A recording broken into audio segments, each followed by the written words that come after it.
இந்த கிறிஸ்மஸ் நம்ம ஏன் கொண்டாடுறோம்னு சொல்லுவாங்க எல்லாருக்குமே தெரியும். ஆனா நான் உங்கள பார்த்து ஒரு கேள்வி கேட்கிறேன். இந்த கிறிஸ்மஸ் நான் ஏன் கொண்டாட போறேங்கிற ஒரு கேள்விய உங்கள பார்த்து கேட்கிறேன். நான் தெளிவா சொல்றேன். நாம் ஏன் கொண்டாட போறோம்னு சொல்லி நான் கேட்கல. நாம் ஏன் கொண்டாட போறோம்? சகோதரத்துவம் இருக்கு. தேவன் நமக்காக பிறந்தார். ஸோ அத நம்ம கொண்டாடுறோம். ஆனா நான் உங்கள பார்த்து கேட்கிற கேள்வி என்ன? நாம் கிடையாது. நான் ஏன் கொண்டாடுறேன்?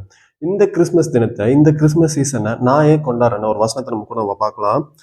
2 யோவான் கடைசி அதிகாரம் 5ஆம் அதிகாரம் 18வது வசனம். தேவனால் பிறந்த எவனும் பாவம் செய்யான் என்று அறிந்திருக்கிறோம். ஸோ இந்த வசனம் என்ன எடுக்கிறோம்னா, தேவனால் பிறந்த எவனும், கீழே பார்த்தீங்கன்னா, நாம் தேவனால் உண்டாயிருக்கிறோம் என்றும் உலகம் முழுவதும் பொல்லாங்கனுள் கிடைக்கிறது என்றும் அறிந்திருக்கிறோம். நான் தேவனால பிறந்திருக்கேன். கீழே இருக்கிற வசனம் அதே தான் சொல்லுது. நாம் தேவனால் உண்டா இருக்கிறோம். ஸோ இந்த கிறிஸ்மஸை நீங்க ஏன் கொண்டாட போறீங்க? நான் ஏன் கொண்டாட போறேன்னா, தேவன் பிறந்த நாள மட்டும் கிடையாது, நானும் அவரோட சேர்ந்து பிறந்திருக்கேன். நானும் அவருடைய வித்துல தான் பிறந்திருக்கேன். அதான் இந்த வருஷம் மீண்டும் மீண்டும் சொல்றியும், நாம் சத்தியம் மூலவரை அழிந்து கொள்வதற்கு தேவனுடைய குமாரன் வந்து நமக்கு புத்தி தந்திருக்கிறார் என்று அறிவோம். தேவனுடைய குமாரன் வந்து எனக்கு என்ன புத்தி தந்திருக்கணும்னா, நாம் தேவனால் உண்டாயிருக்கிறோம். தேவனால் பிறந்த எவனும் பாவம் செய்யா. நான் தேவனோட பிள்ளை. நானும் தேவனாக தான் பிறந்திருக்கேன்.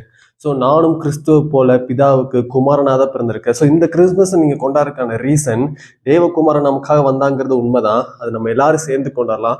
ஆஸ் இண்டிவிஜுவல் பர்சனா உங்களுக்குள்ள இருக்கிற ஆத்மா, உங்களுக்கு ஒரு ஸ்பிரிட்டை சேர்த்து நீங்க களி கூறுங்க. நான் தேவனால் உண்டாயிருக்கிறேன், நானும் தேவனால் பிறந்தவன் தான் சொல்லிட்டு இந்த கிறிஸ்மஸ் சீசனை கொண்டாடுங்க. இயேசு கிறிஸ்து நாமத்தினால் அனைவருக்கும் கிறிஸ்மஸ் நல்வாழ்த்துக்கள். அட்வான்ஸ் கிறிஸ்மஸ் நல்வாழ்த்துக்கள். தேங்க்யூ.